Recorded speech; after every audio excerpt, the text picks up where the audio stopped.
Good evening, everybody. It's a great pleasure to be here this evening for what I'm sure is going to be an interesting program. And we have with us tonight one of the nation's leading national security experts who not only serves this country as the second director of national intelligence, but for us at the Ash Institute and at the Kennedy School has a special relationship and significance for us. And that is that our speaker tonight was selected from a pool of something like 1,000 applicants as one of only 6 recipients of our 2008 Innovations in American Government Award. And that was presented at a beautiful ceremony we had in Washington a little bit earlier this year. And it's a prize which is given annually to initiatives within government at different levels that exemplify excellence and creativity in the public sector. So this year's winning initiative from the Office of the Director of National Intelligence was designed to address the unique threats faced by the American intelligence community as detailed in the 2004 Intelligence Reform and Terrorism Prevention Act and the 9/11 Commission. The program instills a new model of collaboration by requiring personnel to serve a period of duty outside of their parent agency as a prerequisite for senior level promotion. So an effective way of trying to integrate different elements of the community. As a result, what is referred to as these joint duty personnel gain a much deeper and broader knowledge of the inner workings of American intelligence across a broader spectrum than might normally be the case. And in the process, one hopes that they build up the collaborative and interagency information sharing networks that I think we all would agree are very important in the post-9/11 world. We were very thrilled to be able to recognize this effort led by our speaker this evening and to bring him into our distinguished group of award winners, much as we are pleased to welcome the leader of this innovation to speak with us this evening. But first, though, I'd like to turn the floor over to Margaret Graham, who will introduce tonight's keynote speaker. Ms. Graham is a 2008-2009 Kennedy School Institute of Politics Fellow, and most recently she was appointed as the first Deputy Director of National Intelligence for Collection in May 2005. I just learned what collection means in this context, and she will probably share that with you. In that role, Ms. Graham worked on behalf of the Director of National Intelligence to conceptualize and manage oversight of intelligence collection programs across the whole of the intelligence community. Before that, she's held many, many posts. She's served as the Associate Deputy Director for Operations for Counterintelligence at the Central Intelligence Agency, and in some 29 years with the CIA, has had numerous field and headquarters assignments.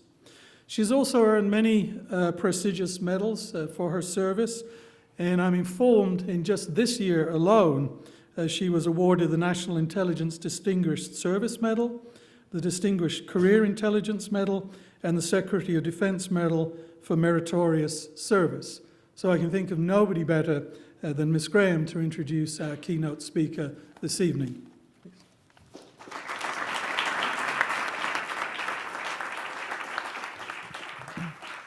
Thank you, Tony. It is my pleasure indeed to introduce my former boss to you, the current Director of National Intelligence, Mcconne. I'd like to spend a couple of minutes and tell you a little bit about this son of South Carolina, who is today both the President's Chief Intelligence Advisor and the leader of the U.S. intelligence community. 2 jobs that keep him busy. He doesn't see much of his other half, and I've been told reliably that she's complaining. Admiral McConnell retired in 1996 as a Vice Admiral in the U.S. Navy after 29 years of service, 26 of those years as an intelligence officer. So he is a career intelligence professional, which is a rare breed sometimes in Washington. I first got to know Director McConnell when he was director of NSA. And I was booted out of the nest at CIA and sent to NSA to be the executive assistant for his deputy. And he was more welcoming of this operations officer than I had any right to expect. He was at NSA at a very interesting time because, of course, from 1992 to 1996 was a period when we were transitioning from what had been a bipolar world to the world we live in today, a multipolar world, which I think we would all agree is replete with a multiplicity of dangerous challenges. Before he was director of NSA, he was the J2. Now, in civilian speak, that means he was the chairman of the Joint Chiefs and the Secretary of Defense's chief intelligence officer. And he did that during Desert Shield and Desert Storm. So he worked for General Powell, who was chairman, and for the current vice president, who was then Secretary of Defense. After he left government, after those 29 years, he joined Booz Allen Hamilton. And he was the senior vice president there, quietly enjoying, I think, being in the corporate world, when he got a phone call around Christmas of 2006. And I think it would be understating it to say that he had his arm twisted hard to consider the president's request to be the second director of national intelligence. And thankfully for those of us in this country and for those of us who worked with him every day, he did what he has always done. He said yes. And he has been the Director of National Intelligence since he was sworn in on February 13th of 2007. I'd like to close with my memory of something he said to me early on when we were talking about collection and how intelligence collection in this world that we lived in had to be more dynamic than it currently was. He used a term that has stuck with me. He said, "I need you to make sure that our intelligence collection capabilities can penetrate the seemingly impenetrable." And that really characterized for me exactly the challenge that we faced. And that was to make these 16, or to try to make these 16 agencies work as one. We are, I think he would tell you, still in the mode of intelligence reform in action. We've come a long ways, thanks to his leadership in the last 2 years. We have a ways yet to go. But we couldn't have had a better second DNI than we've had in Mike McConnell. So without further words from me, I give you Director McConnell.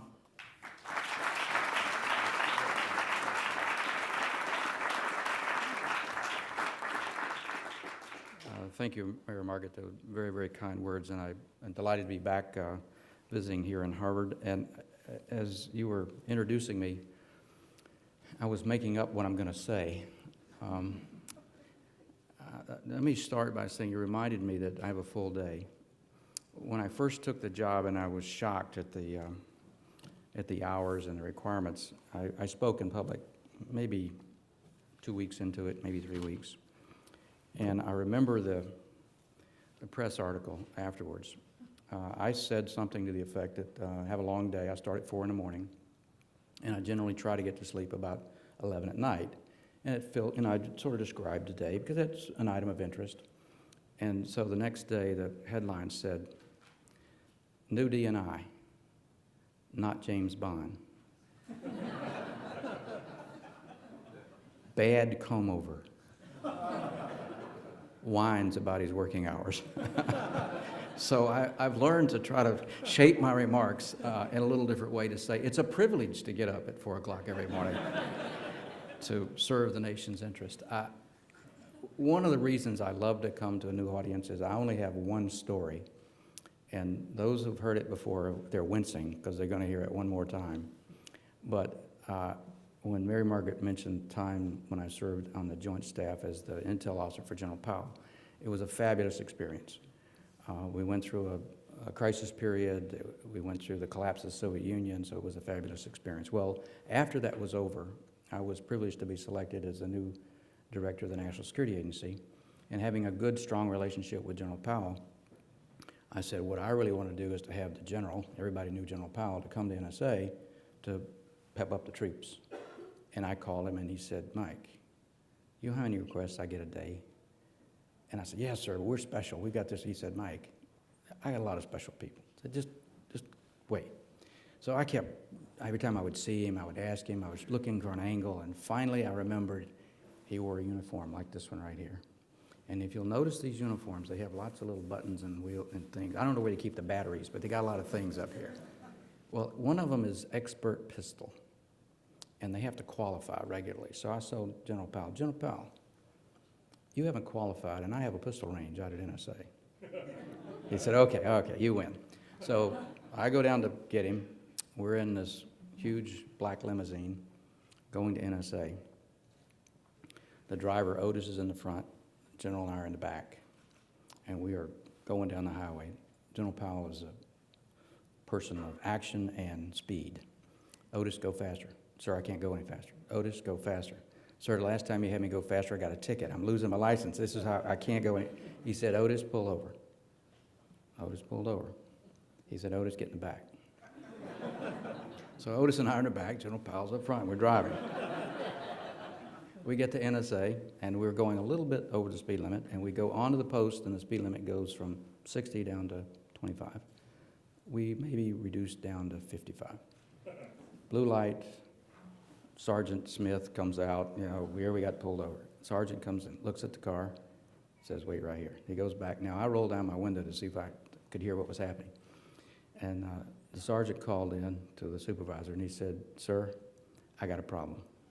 He said, what's the problem? He said, I got a car, it's doing 55 in a 25 zone. He said, you don't have a problem, give him a ticket. He said, no, you don't understand. He said, somebody really important in that car. He said, well, who can it possibly be? How can you be that important? He said, sir, I don't know who it is, but General Colin Powell's his driver.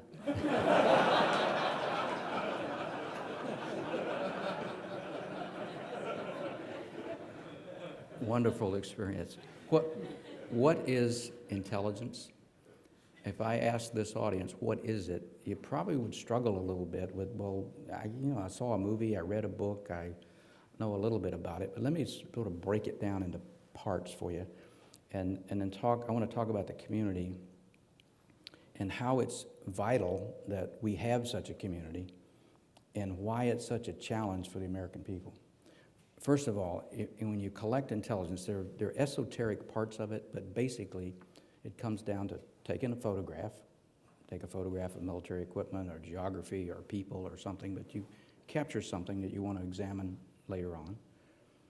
People communicate, and you can listen to that communication, intercept it, process it, know when it turned on, when it turned off, and you can get lots of information from it. Or you can recruit a spy. A spy is someone who will share information that's secret, that's privileged inside a government or an organization that will share it with you. Those are the basic building blocks of intelligence. There are other little esoteric pieces, as I mentioned. So when you look at us as a nation, we have an organization that takes pictures from space, from airplanes. They use that to make maps. They use it to make the foundation for the geographic tracking of the world. They look for weapon systems. They look for mobilization. You're always looking for information from the context of the photographs. We have an organization, it's called NGA, the National Geospatial Agency. We have another one called National Security Agency, the one I was privileged to lead. I will use an example that's historical. World War II. In World War II, the great secret was that we were listening to and reading German high command communications from very early in the war. That was a strategic advantage that we enjoyed for the entire war. Now think about that for a second. We are reading code to know what the orders are to the German field commanders. Often we were reading it and understanding it before the German commanders could break it and decrypt it. How do you now handle that information? Does the American public have a right to know? Now think about the context. You're in global conflict. You're reading the communications of the enemy. And if it's compromised, they'll change the rotors on their encryption system and it's gone. And I've just introduced you now to the issue of sharing information and protection of sources and methods. The primary responsibility that I have as the new Director of National Intelligence is to cause these agencies, the three I just mentioned, to share information across boundaries and at the same time protect sources and methods. If we have this very vital source of information that's allowing us to understand or intercept or have an appreciation for an issue that's vital to the country, do we want that to appear on the front page of the newspaper? So that's the dilemma we're always attempting to balance. Now let me give you a little more context. If you look at the history of intelligence, we're not very prepared for anything that's ever happened. It's because Americans don't like spies. Think about our Constitution, the framing of the Constitution, the framework of the time. It's expensive. If you think about spies in most of the 180 or so countries of the world, it's an internal police force used against its own people to keep someone in power. So when you think about it, it's not something that you want to embrace. So the history of the United States is we invent it when we need it. And we build it up, and as soon as the crisis is over, we take it down. The first spy master was George Washington. Invented his own encryption codes, ran his own agents. He was a spy master, and a very good one. But as soon as it's over, you dismantle all that. Now, we went into World War II. We were not prepared. And we had to build up two very significant capabilities. One is code breaking, breaking that German Enigma code that I mentioned. Two brave Polish Army officers captured the machine, smuggled it to Sweden, who smuggled it to Norway, who smuggled it to the UK. And the UK was doing okay, except it got more and more complex and they needed more brain power, more compute power. The United States of America invented computers in World War II to solve that problem. And that early going is what we call the National Security Agency today. The second thing was humans. Humans that were willing to risk their lives, to parachute behind the lines, to run resistance movements, to be able to resist what was going on. That's called HUMINT. Human intelligence. So we did HUMINT and we did SIGINT, signals intelligence. So the shorthand in our world is SIGINT means you're listening to somebody talk, you're exploiting the fact that they're communicating, and HUMINT means you are among humans attempting to recruit a spy or run an operation in a resistance movement. That's what we did in World War II and did it very effectively. What did we decide to do as soon as World War II was over? Well, let's get rid of that stuff. Why we would need it for the future? Well, Winston Churchill did us a favor. He kept coming up with clever terms. Cold War, Iron Curtain, bipolar world, nuclear threat of nuclear war. So we have a different paradigm. So the nation went through a debate in the late 40s and produced the National Security Act 1947. In that act, for the first time, the nation committed to an intelligence community. We created the CIA, the Central Intelligence Agency. They do HUMINT, human intelligence, and a DCI, the Director of Central Intelligence, is the manager of the community. Now, all the other resources were somewhere else, and the DCI was managing as the Director of CIA, supposedly across the community, and that's how we're going to do intelligence for the nation for this thing called the Cold War. Well, what did we do in the Cold War? Mostly technology. We de-emphasized HUMINT. Hard to get agents to penetrate in a place like the Soviet Union. Denied territory. So what we did was invent new technology. Technology that had never been thought of before. We captured high ground, space. We got up high and we looked down. Now think about 13, 14 time zones of denied territory. Can't get in, can't see, can't listen, no access. So we just went high and looked down. And so for the entire Cold War, the Russians could not think about, design, produce, test, or field a weapon system that we didn't understand a great deal about. Usually all the countermeasures were built by the time they would field the equipment. Incredible contribution. We de-emphasized HUMINT and we emphasized space, and we also emphasized signals intelligence. That carried us through the Cold War. The Cold War ended, and we all stood around and looked at each other and said, what do we do now? I won't try to make this too esoteric, but during that period, most communications were analog. And at this end of the Soviet Union, the world became digital. The world became the internet. The world became one global net. So you had a series of players that had been active for years and years, having to go through a transformation. New president, new priorities, what's the threat really? And so we debated. And as usual, when 9/11 occurred, we were not prepared. We weren't ready because we had designed a system for a different purpose. Let me give you a couple of insights. The worry has always been, if this global intrusive capability can listen to communications, how do we trust those guys? And our track record wasn't too good. If you look back over our history, the executive branch had used the community a number of times to conduct spying activities against Americans. It was wrong, the oversight wasn't sufficient, and it was corrected in time. We actually had a period in our history where the Chief Justice of the Supreme Court, back in the 50s, had his telephone tapped, as was one of the other justices, for what was supposed to be legitimate reasons, but it was not legitimate. That was discovered, and I'll fast forward to the period of Watergate, when the community was used to do a lot of intrusive observation. Out of that came a bill called FISA, Foreign Intelligence Surveillance Act. Here was the dilemma. We need this large, robust, wonderful capability to protect us in the context of the Cold War, but we cannot allow it to conduct any observation of U.S. citizens. In our wonderful democracy, we want it both ways. Don't let anybody bother us, make sure we're safe, but don't do anything to look at anything that might reflect my activity. So the law in 1978 said, okay to observe foreign, but if you observe anything in the United States, U.S. person, for a foreign intelligence purpose, you must have a warrant.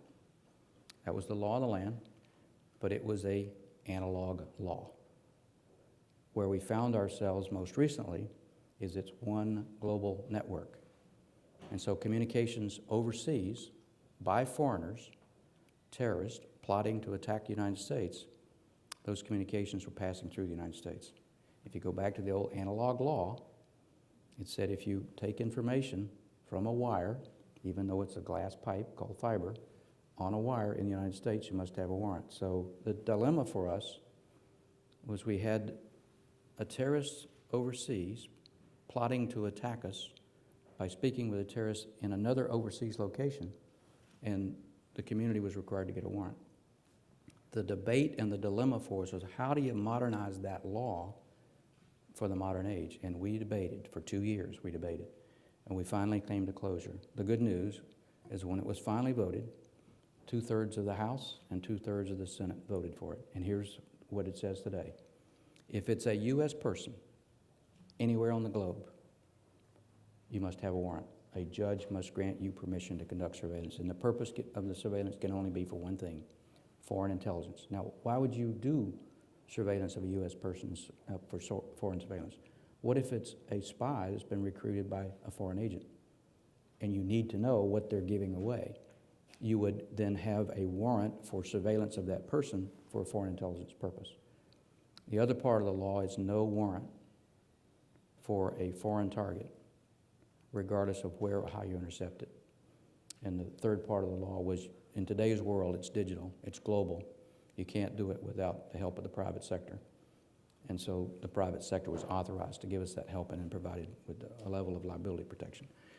That's the kind of dilemma that we face in making sure we balance our responsibilities for conducting surveillance of foreign targets that might wish us harm and respecting the civil liberties and privacy of American citizens. Now, I'm talking process. Most of you probably came to hear something about the substance of the current threats. The time limit is pretty tight on what I can say up front, so I'm going to leave a lot of that for your questions. But let me make reference to a public document that we just put out about 2 weeks ago. It's a trends document that we do every 4 years. We do it for the new president, and it's published just before the inauguration. What it says is at an unclassified level, based on our research around the globe, here's our best guess for the next 20 years. And in that assessment, which is unclassified, it's on the web at dni.gov. You can go there and download it if you'd like to do so. It has some pretty alarming information in it. It says the threat of terrorism is going up. It says the residual terrorist threat will be around for a long, long time. The terrorist organizations are adaptive and resilient and determined. It says competition for energy. It says nation states will probably have conflict over energy resources. It says water is going to go down in terms of availability. It says the price of food is going to go up 50 to 100%. Energy resources are becoming more scarce. So as we face the future, add in weapons of mass destruction to include biological, which is my personal greatest worry, we have a situation where we have a large community of professionals. Their responsibility is to track and understand those threats, to have insight, understanding, and prepare the Congress or the executive branch with sufficient information so they can understand, plan, and adjust the policy to confront those threats. That's what we do every day. That's why my day starts early. It is a privilege. It's quite a thrill for someone to be able to go in and sit down and speak with the President of the United States every day. We do it 6 days a week. The President-elect is doing it 7 days a week. I don't know if there's a little competition there or not, but it's 7 days a week. And the sessions last somewhere between 30 minutes to almost an hour. And the subjects are absolutely incredible. The speed with which these two particular gentlemen absorb information and move on is astounding. But we go through a great deal of substance on any topic you can imagine in the context of national security or potential threats to the United States. So I'm delighted to be here, and I look forward to your substantive questions. Thank you very, very much.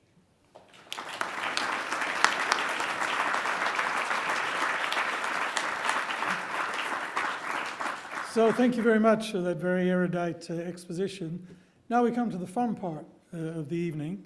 As you will see, there are 2 microphones down here, and there are 2 microphones up there. If people have a question they wish to ask, please come to the microphones, and we will call on you in rotation to ask your question. There's very simple ground rules for this. You know who our guest speaker is, so we would first of all like to know who you are. So please identify yourself and where you're from. Secondly, it's questions, it's not speeches. So please, 1 brief question per person rather than speeches. And thirdly, as I always try and tell my children, a good question usually has a question mark at the end of it, so that we simple folk know what you're actually asking us when it comes to this. So please, the floor is open. Don't be shy. I know it usually takes some time for people to warm up, so please come to the microphones and we can make a start for this evening. Yes, please, the gentleman here. My name is Alexander Rastolimo. I am chairman of the Center for Security and Social Progress, a think tank. Towards the end of your talk, you said that personally, the threat of bioterrorism is your #1 worry. But we have heard at the Kennedy School and in this room some very doomsday scenarios of the chance of being 50-50 of nuclear terrorism. Mm-hmm. So how do you assess the threat of nuclear terrorism in relation with bioterrorism? It's captured better in the document that I made reference to that's available on the website. With weapons of mass destruction that could result in the death of many, many people, chemical, biological, nuclear. We assess biological is the more likely, and it's a better than an even chance in the next 5 years that an attack by one of those weapon systems will be conducted in someplace on the globe, not necessarily the United States, but somewhere. The likelihood of nuclear, while we worry about it, and it's a major issue for us, and we spend a lot of effort and time and resource in tracking it, is of lesser likelihood, but it's not eliminated. Now, the result, depending on once you get into the issue of what the weapons of choice might be, nuclear could certainly be devastating. But what we are beginning to understand is biological could have so much greater consequences. I'll just use an example. Flu epidemic that the world had no immunity for in 1918, 50 million people died. So you potentially could do that if it were weaponized and handled in the right way. Nuclear, the more likely nuclear event would be radiological as opposed to a yield, but a yield is a possibility.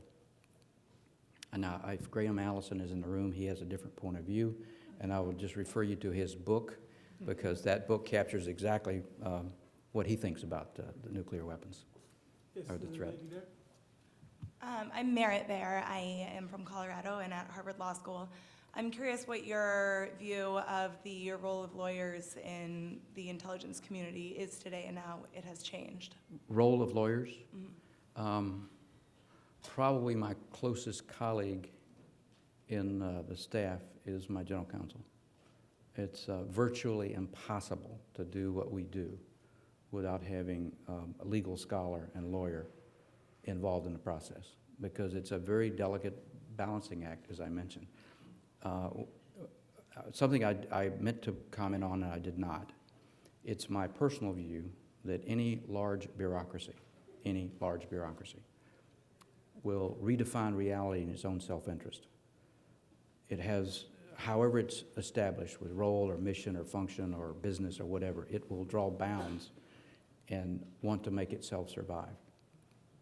Our track record on the Hill has not been stellar. So the oversight process to make sure that what we do, because of what we do, has to be intrusive. It has to be rigorous. It has to be engaged. And so once you start that debate, having a lawyer who understands exactly what the law says and how to make the argument in a legal context is essential. And so my general counsel is Ben Powell, and he has been, I probably spent more time with Ben than anyone else on the staff, so it's essential. This gentleman up there? I do research on the cyber infrastructure attacks.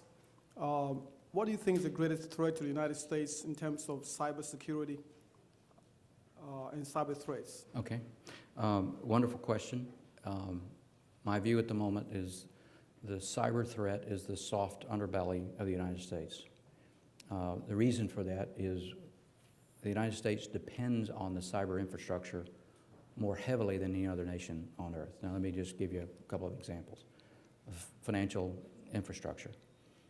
Billions of dollars move around the globe 24 hours a day. There isn't any gold in the bank to back up the transactions. There are no dollar bills. It's all an accounting entry. It's all based on confidence. So the vulnerability of an accounting system that's global, not adequately protected, is a tremendous vulnerability if someone's objective is to destroy data. And I want to make a differentiation between hacking, that's a nuisance, crime, it's a problem, but it's tolerable, exploitation, that's what foreign nations will do to steal information for competitive advantage, and data destruction. Data destruction is what Al-Qaeda would do given the capability. If they get into systems and destroy data in a financial system, how do you recover? Without adequate backup. Now, the financial community understands that, they've designed backups and so on, but broadly speaking across the nation, the things that are vulnerable are transportation, varying levels of commerce, electric power. All of those things are computer controlled, and it's built on a data infrastructure that runs essentially on the internet. And you can sit in halfway around the world and touch critical infrastructure in the United States. And so if someone understands how to get in and how to destroy data as opposed to just exploit data, it could be devastating to the United States. The gentleman in blue? Hi, my name is Andrew Miller. I work in international education here at Harvard. My question is about cooperation. It seems that in the past, before the attacks of 9/11, there were significant blocks to cooperation, both between the intelligence communities and law enforcement, as well as with intelligence communities of the United States and other countries. I want to ask whether those obstacles still exist to that kind of cooperation, because we've seen the results when there isn't any. That, quite frankly, is the reason that my position was created. You recall my comments about a bureaucracy that will define reality in its own self-interest. And I assume as a member of the academic community, you've engaged in some athletic event where your school competes with some other school, or you had a team as a Cub Scout or something. And culturally, we want us to compete against them. And there's always that tension between organizational groups. Legally, as I commented on earlier, we defined our community as foreign intelligence and internal domestic, and we separated it in the law. Foreign intelligence was handled one way, Title III handled internal. So we designed our own system to make the terrorists at 9/11 successful. If you're tracking someone who's a terrorist coming to the United States, once they're in, they're off limits to my community. Before 9/11, you had to violate the law for the law enforcement community to react. So one, you have bureaucratic resistance. Two, we had a structure that put barriers between us. Since that time, the law's been changed. My position's been created, and my mission is to make sure it's integrated. I would say it's a work in progress. One of the things that I focus on, and I've had this discussion in the White House with the policy level and with the President, probably the most important contribution of the DNI's office, is causing policies to be established and enforced that require information sharing. Sharing of information across barriers. Now, we've designed an infrastructure. We have an adjudication system. We know how to do this, but let me turn my hat around. Remember, protection of sources and methods. If the equivalent of breaking German code is what we're exploiting today, what we did in World War II, how do I force people to share that information when it's so vital if it's going to leak or be published or be compromised in some way? So we've addressed it. We've made tremendous progress. We're not finished with that yet. So I would say, I would give us a B, maybe even a B+. But we still have a lot of hard work to do to cause the community to share across boundaries. And I meant to say this earlier, and I thank you for your question. There are 6 departments. Now, a department is headed by a cabinet officer. There are 6 departments and 16 agencies interspersed in those departments. So although I have cabinet rank, I'm not a cabinet officer, I have cabinet rank, I show up to the Department of Defense and say, let me tell you how you're going to promote people inside the Department of Defense so I can enforce information sharing. If you start that argument at the lawyer level, on the question I just had, you won't get very far. We had to start with the President and work down. This is heavy lifting. The President allowed us to redo our executive order, which runs a community. It's called Executive Order 12333. If you're interested in the community, what it is and what authorities and so on, it's on the web. You can look it up. His direction to the cabinet officials allowed us to get there, and it was a major move. What we're doing now is putting the implementation plans in place. That's why I say it's a work in progress. So much improved, and I would add one other feature. The primary mission of the FBI today is different from what it was before 9/11. The primary mission of the FBI is to prevent terrorism, to prevent terrorist acts. The British made a decision years ago to have an domestic intelligence organization, no arrest powers. We had the debate and made a different decision. We chose to give intelligence functions to people with arrest powers. So it's a work in progress to bring an organization that's been around for 100 years into the intelligence community to behave as an intelligence officer, which is very different from behaving as a law enforcement officer. Gentleman there in the black. Thank you very much. My name is Philip Rotman. I'm from Germany, and I'm a student here at the Kennedy School right now. One of the more prominent arguments after 9/11 in terms of assessment of what went wrong was the point made by many, I think, an over-reliance on signals intelligence to the detriment of human intelligence. And I know that a lot of efforts have been made since then in the United States, but how do you see that balance now? And where do you see it going? What kind of capabilities does the community need to improve on? The reason I framed the historical context, World War II, it was very strong in human intelligence and strong in signals intelligence. And it changed for the Cold War, where we emphasized signals intelligence, as you mentioned. Because of that, we were deployed for human intelligence. Recognized, the decisions were made, both policy and resource, change it. And so the upward vector has been very, very steep. Today we are significantly more capable than we were at the 9/11 timeframe in terms of professionals, the training of an entire community. Many of the military services got out of human intelligence altogether. Now they're back in a very robust way. So the training has increased, the pace has increased, and the capability is significantly enhanced. There's a gentleman there in the T-shirt. Hi, thanks for coming. My name's Matthew Perkins. I'm at the Harvard Business School. Some commentators have said that the attacks in Mumbai mark a new episode and new tactics in the struggle against global terrorism. What's your view? Well, I just remind that attacks in India over the past few years have been stark. Last year, 1,300 people died, 1,300 internal in India. This same group that we believe is responsible for Mumbai had a similar attack in 2006 on a train that killed a similar number of people, around 200. And you go back to 2001, there was an attack on the parliament.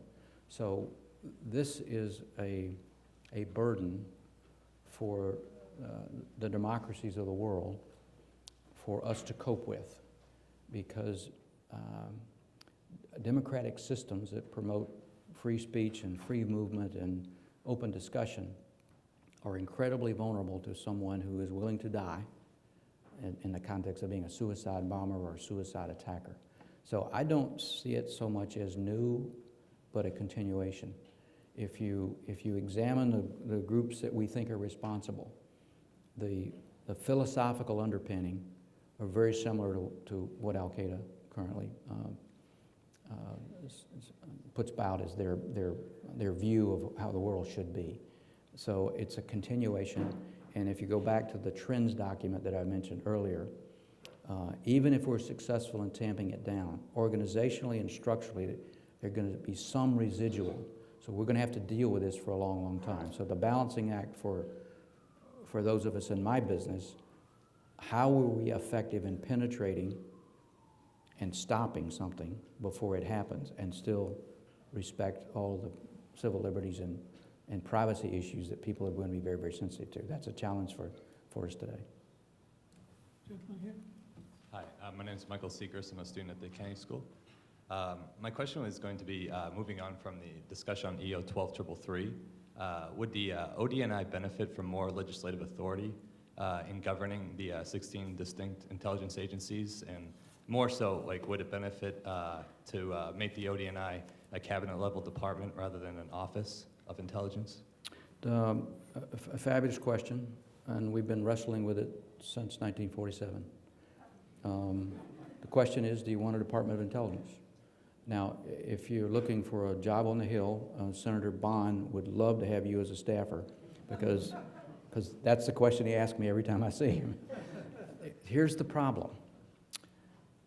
We're conducting intelligence operations in the Army, the Navy, the Air Force, the Marine Corps, the Coast Guard, the Department of Homeland Security, the FBI.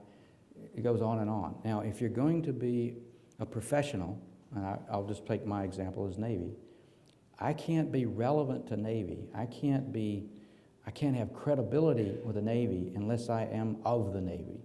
So I go to sea with them, I understand the environment, I understand sound and water and submarine posture. And so now I become a professional in the context of HUMINT and SIGINT and imagery and that sort of thing, but I'm relevant to the Navy.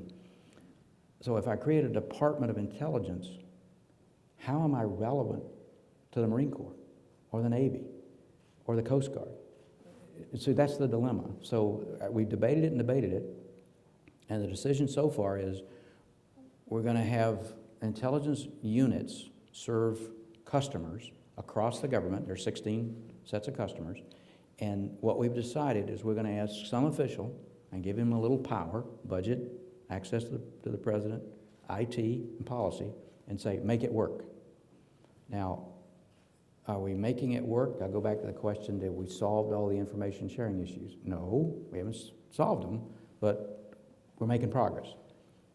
That's the decision the nation's made. If I were to redesign it, I may have a little different structure, but the worry on the part of the agencies is we don't want that D&I guy to be operational. We don't want him to tell a law enforcement officer to go down to this city and knock on that door, or to tell a CIA case officer to go to this city and try to recruit that guy. That's what they're paranoid against. As long as I control the budget and say, well, we want to recruit people, we want to do good work and so on, that's okay. So the nation is not ready to go down the path yet of the way you framed your question. We're getting what we designed so far. Yeah, hi, sir. My name is Phil Adams. I'm an independent consultant for the intelligence community. In particular, I have a question about alignment, adaptability, and agility, the 3 A's within the 2015 vision.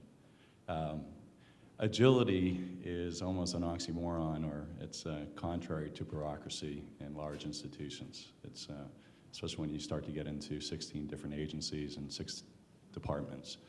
So the question I have is, how do you envision agility for the IC? And how do you actually, it's a tough question, and I want to have a question mark at the end, I do. But I think it's a complicated one. Mm-hmm. When you have that many players, if you compare that to a football team, you have an agile player, you know that he's quick and strong and fast. When you get into 16 different handoffs, or if people come together and there's a fusion of a product or what have you, it's a completely different beast. And so I guess the question I have is, what is your vision? I mean, that's, in 2015, you talk about agility, but what really does it mean? And are you there today? And what really has to happen? Because I see joint duty certainly helping. I see an intelligence university certainly helping. But you know, at the end of the day, intelligence is really there to support decision-making, creating decision advantage, and really helping the operator. Thank you for the question.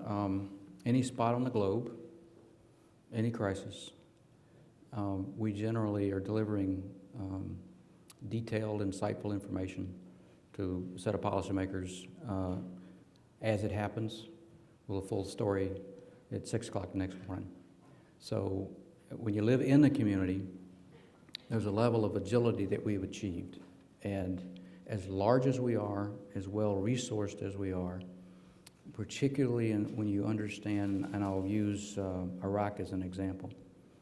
When the surge occurred, and we were able to not only have force, but we could have capability to persistently observe and to persistently listen and to turn those decision cycles in seconds instead of minutes or hours, it changed everything. So we achieved the agility for that focus. So that success was part of why we captured in 2015. You have to be agile in today's world. Give me an example. To move $100 million from Tokyo to New York takes about a second. Now that transaction would be, hello New York, this is Tokyo, I have a transaction. Hello Tokyo, this is New York, I'm ready to receive. What is your transaction? I have 100 million, I'm ready to receive your 100 million. Thank you, I got it. We are reconciled, done, we've agreed. And now you have electronic proof that that transaction took place. Both ends are satisfied. That took a second. Well, in our world today, if we don't think in those terms, we are not relevant. So that's why we say agility, that's why we strive for agility. Now, there's another subtle part of agility here. We don't transition from one era to the next era very gracefully. We weren't ready for World War II, that's why I teed it up that way. We did magic in the Cold War. Magic, I mean, it was phenomenal what we did in the Cold War. But when it ended, we didn't know what to do. And we just sort of did what we did before. And so the idea is we have to always be on the cutting edge of the technology or the problem so that we're willing to adjust to it. Now, we have a situation today where information is generated. We have a decision wherever it needs to be made, defense, state, CIA, White House. It's decided and executed, and oftentimes that's a 30-minute cycle. So we are much more agile than people probably appreciate. We're global, but the idea is always being willing to task yourself to be more agile, because you always have to be relevant to the current decision, and today's decisions move at the speed of light. My name is Zulfi Haider. I am a recent graduate from the MPA program, and I come from India. My question is about the definition of U.S. interest in the past compared to what is likely to be in the future. And the reason I ask this is, many of us in the world fear you, actually. Reasons like the invasion of Panama to support the corporate interest of United Fruit, regime change and putting despotic regimes in Middle East, Africa, put possible support to the assassination of people like Patrick Lumumba, who was the hope of Africa. As we go into the 21st century, where we have more common shared interest and common shared global challenges, where concerns like human rights, etc., probably bring us together, should we have less reason to fear you? Yes. If you look at the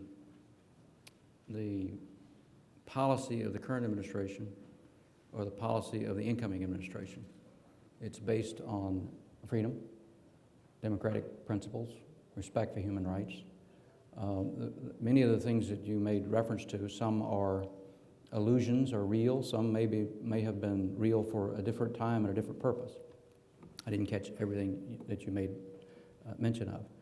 But the interest of the United States today is democracy, respect for human rights, and the right for everyone to be able to exist in the world in a situation where they're protected to pursue interests of their values and their family. That's why I say yes to your question.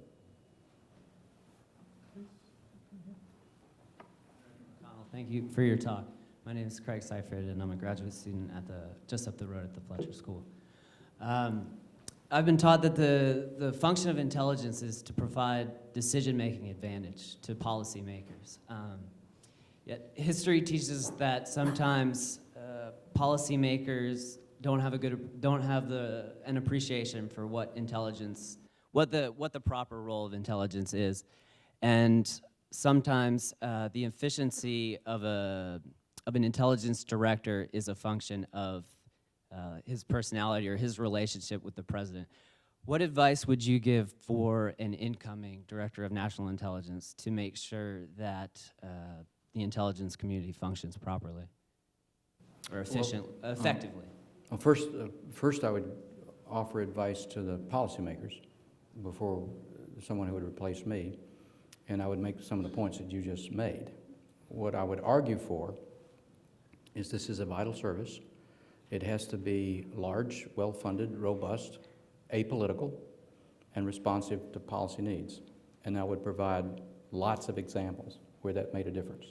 Now, having had the privilege, as probably no other American, I guess, to sit across the table from the two candidates and talk about some really very difficult, hard problems, their perspective was remarkable when they really started to think about the complexity and the challenge and how would you work your way through this problem.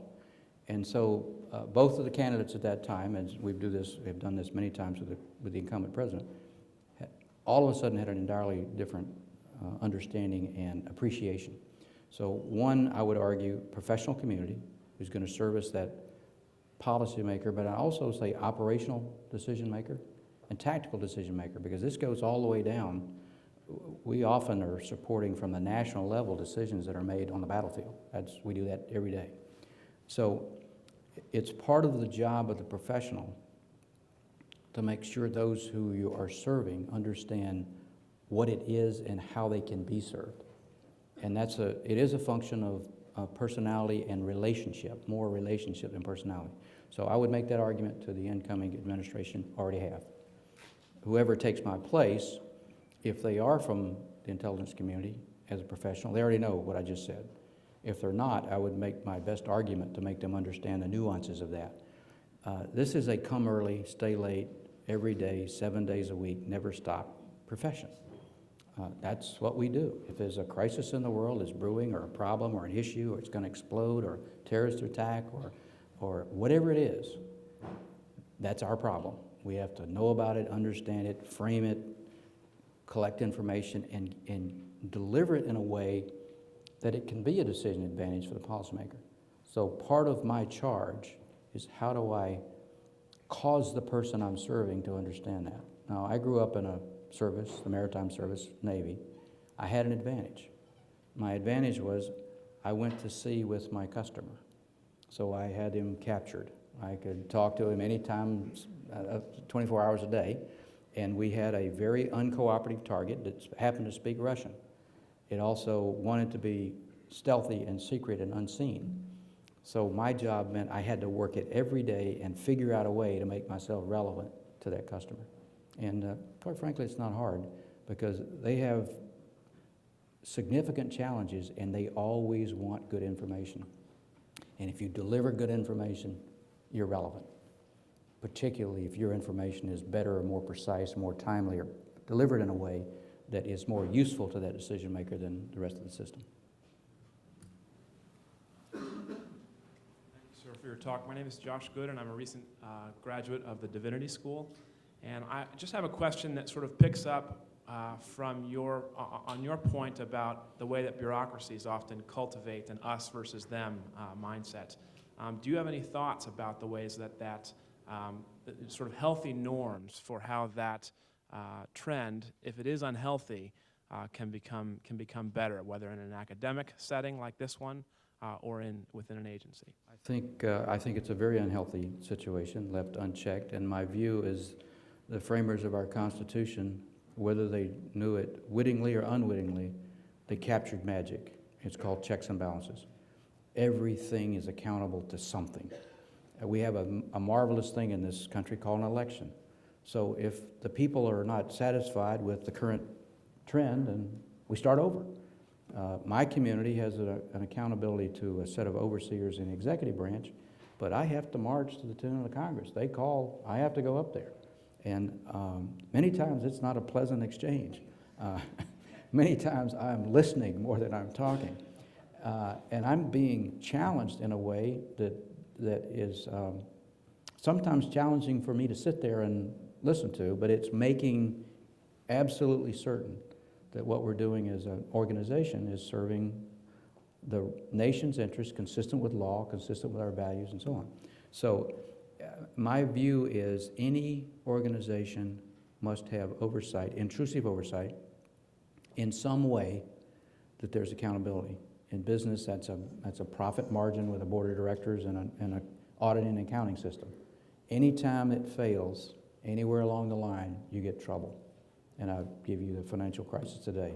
Our process of review and validation, when someone who couldn't afford a home could get a loan with no down payment for a home they can't afford, to pay interest only, to expect they're going to make money when they sell the house because the price has gone up, that's lunacy.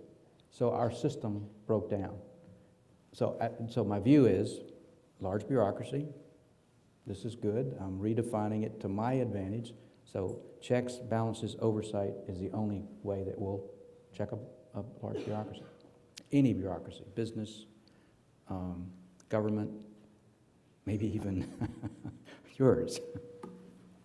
Time marching on, so last two questions we have here. Hi, my name is Garrett London. I work here in the Boston area. I just had a quick question. You mentioned the private sector briefly before. I just wanted to know what kind of oversight there is over the work you guys do with the private sector, and do you think it's adequate? There is intrusive oversight over everything I do. My money is appropriated by multiple committees for which I march and answer and provide information. And I have 2 authorizing committees. So if I sneeze and they don't like it, they could come have me explain why did I sneeze. So if I'm doing commercial or I'm doing a new law or I'm engaging in a foreign context, it's all subject to oversight, intrusive oversight. My approach to that is, come on in, let me show you. We have the law, we have a set of values, we have a set of regulations. Look at what we do, examine it.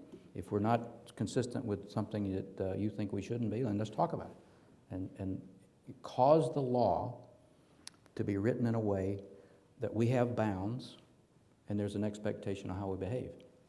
And the amazing thing is that's how we behave. If that's what the law says, and that's what the policymakers ask us to do, that's what we're going to do as a professional organizations. U.S. military is the same way, and I'm arguing that this community should be the same way, consistent with the laws and values of the nation. And I'm sorry, the time this will be the last of the questions. My name is Ches Thurber. I'm a graduate student at the Fletcher School. In almost every good spy movie, they have a line somewhere where someone says that the public only knows when the intelligence community messes up, but the 99%... Very true, very true. But the vast majority of time where they are succeeding in protecting the country, nobody ever knows about it. And so my question to you is, what should an engaged public be looking at to evaluate and oversee their intelligence community? How can we know whether the intelligence community is making progress in sharing information, is striking the right balance between protection and civil liberties? And on the counter side, how do we know when policy changes need to be made in order to allow you guys to do your job better? Okay. Perhaps, Derek, can you answer this if you want to roll in any concluding thoughts you may have? Okay, thank you for your question. And therein is the dilemma for operating a secret organization in secrecy for which the results are not shared. That's the dilemma. Before the issues of the 70s, Watergate and so on, there was limited oversight to this community. Subsequent to that, they had hearings, Church Pike hearings, wonderful reading if you want to go back and take a look at it, said we have to have intrusive oversight. Established 2 committees, one is in the House and one is in the Senate. Now, those members are cleared. They can look at anything. They can challenge anything. Those members are your representatives. I have to do my work in secret. And I'll go back to my example of breaking German code. If we're in a global conflict and we figured out how to read their communications, and if they made aware they can take that away from us, does the American public have a right to know? Because my oversight committee knows, and I'm doing this in the interest of the nation, and I don't want to compromise that source. That's the dilemma for my community. So when I sit down and we have an offsite with my oversight committee, one of the things that I say in my warm-up remarks is, you have a responsibility not only to oversee us, to protect us in a way that you explain to the American people. I am cleared. I have examined all this information, and I can tell you that it's consistent with law, value, whatever. So the only way we've been able to come up with a system for a secret community operating in secret is oversight on the Hill. Well, I just say thank you again. They were wonderful questions. You were a kind audience. I anticipated maybe some going down a different track or two. But I did enjoy it. I hope it was useful to you. I found myself balancing between basic fundamentals of what is this thing called intel and some very sophisticated questions about nuances of our business. It is large. We're 100,000 people. We are global. We spend in the neighborhood of $47 billion a year. We have a capability and a reach that satisfies information needs of the President, the Secretary of State, the Secretary of Defense, down to a soldier in a battlefield. And that's a very complex enterprise to operate. My role is to make sure it's integrated. We cross-train, people are professional, and I get to be the briefer for the president each morning, and that's the source of influence on all those other players. So it's a privilege to do what I do. My time's going to run out pretty soon. I was asked to come back. I thought about it. Do I really want to do this? I wasn't convinced at the time that this was the right model. Now, we can make a decision to create a Department of Intelligence, and that's a different model. But where we are now is the things that we've been able to do are pretty astounding. And the reason is I've got a relatively small staff. I wake up every morning thinking community.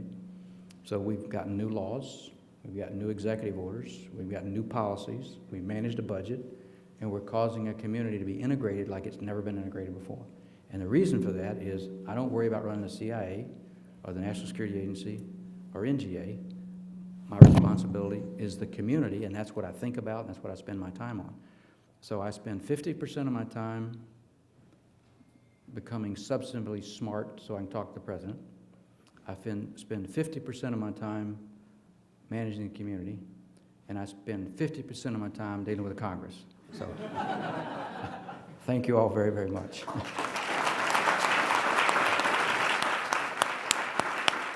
Let me just thank the director on behalf of everybody.